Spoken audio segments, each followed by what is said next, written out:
There is a small village in the mountains of Nagano where the average lifespan is over 90 years.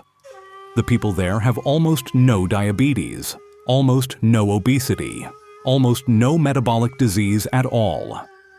Western researchers who visited the village expected to find an exotic diet, a rare herb, some hidden secret food. They found none of those things. The villagers ate rice, they ate fish, they ate vegetables, the same things millions of Japanese people eat every day. But these villagers had one habit that the researchers had never seen before. A habit so old it predates modern medicine by 400 years. A habit so simple it sounds like nothing at all. And when scientists finally measured what this habit did to the body, they discovered something remarkable. It reset insulin sensitivity. It quieted blood sugar spikes. And in study after study, people who practiced it lost belly fat nearly 3 times faster than people on the same diet who did not. What if the reason your body refuses to burn fat has nothing to do with what you eat? What if the order, the timing, and the rhythm of your meal matters more than the calories on your plate? What if a habit invented by samurai 4 centuries ago is the missing piece your metabolism has been waiting for? In the West, the conversation about fat loss is almost always about subtraction. Eat less, cut carbs, skip meals, burn more. We treat the body like a stubborn machine that must be forced into compliance. The harder we push, the more it resists. Insulin stays elevated, cravings return, the weight comes back. The Japanese understand metabolism differently. They do not believe the body needs to be punished. They believe it needs to be taught. And the way you teach a body is not through restriction, it is through rhythm. This is where the 400-year-old habit comes in. It does not ask you to change what you eat. It asks you to change how you eat. And once you understand it, you may find it strange that we ever did anything else. The habit is called Sanpomae, which translates roughly to 3 steps before. It originated among samurai households in the early Edo period, around the year 1620. Samurai needed stable energy for combat readiness, sharp focus during long days, and a lean physical condition that did not slow them down. Their physicians, who studied both Chinese medicine and the new Western science arriving through Dutch traders in Nagasaki, developed a precise way of eating that protected the body from what we would now call blood sugar chaos. Sanpomae has 3 parts: vegetables first, protein second, rice last. That is the entire practice. The samurai never began a meal with rice. They began with pickled or simmered vegetables, then moved to fish or tofu, and only at the end did they pick up the bowl of rice. 3 steps before the carbohydrate. Always. For 400 years, this was simply how disciplined households ate. Modern Japanese families still teach children to eat their okazu, the side dishes, before their gohan, the rice. Most do not know the medical reason. They know only that this is how it has always been done. The science of why this works is now well understood. When you eat carbohydrates first, your blood sugar rises sharply within minutes.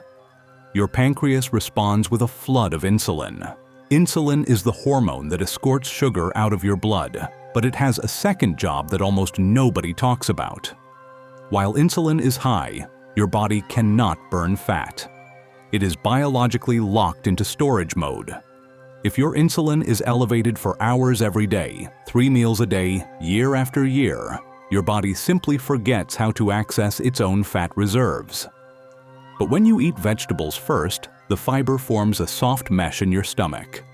When the rice arrives 20 minutes later, the sugar from that rice is released into your bloodstream slowly, gently, over a long curve instead of a sharp spike. Protein eaten in the middle slows it further and triggers hormones that signal fullness. By the time you finish your meal, your blood sugar has barely moved. Insulin stays low. Your body remains capable of burning fat between meals instead of hoarding it. Studies in Tokyo and Osaka over the last decade have measured this directly. Participants eating identical meals in different orders showed dramatically different blood sugar curves. The vegetables first group had post-meal glucose spikes up to 75% lower than the rice first group. Over 12 weeks, that same group lost visceral fat at nearly 3 times the rate of the control group, despite eating the same total calories. There is a tea farmer in Shizuoka named Takeshi who learned Sanpomae from his grandmother when he was a boy. He never thought of it as a health practice. It was just dinner. In his 50s, his co-workers began developing the slow heaviness around the middle that so many men carry at that age. Takeshi did not.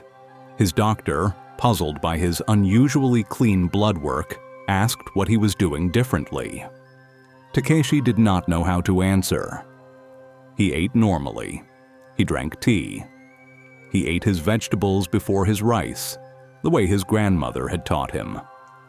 There is also Yuki, an office worker in Yokohama, who tried Sanpomae after years of failing to lose the soft layer around her abdomen. She did not change her food. She did not change her portions. She only changed the order. She ate her salad and miso soup first, then her fish, then her rice. Within 3 weeks, her afternoon energy crashes vanished. Within 3 months, the layer she had carried for nearly a decade had visibly softened. Her doctor confirmed her fasting insulin had dropped into a range she had not seen since her 20s. These are the predictable results of giving the body a rhythm it can metabolize. The deeper wisdom of Sanpomae is that it treats the meal as a sequence, not a pile. In the West, we put everything on one plate and eat in whatever order our fork happens to find. To the Japanese eye, this looks like trying to play a song by hitting all the notes at once. The notes are not wrong. The order is. A meal eaten in the right order is a kind of music. The vegetables open, the protein deepens, the rice resolves. Your body listens to this music and knows how to respond. A meal eaten as one chaotic mouthful is just noise, and your insulin reacts to noise the only way it knows how, by spiking and storing and locking the fat away. To begin practicing Sanpomae, you do not need Japanese food. You need only 3 small commitments at every meal. Start with the vegetables on your plate. Eat all of them, or most of them, before you touch anything else.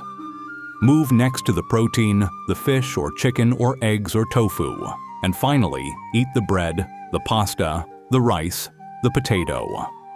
3 steps before the starch, always. If your meal does not contain vegetables, add them.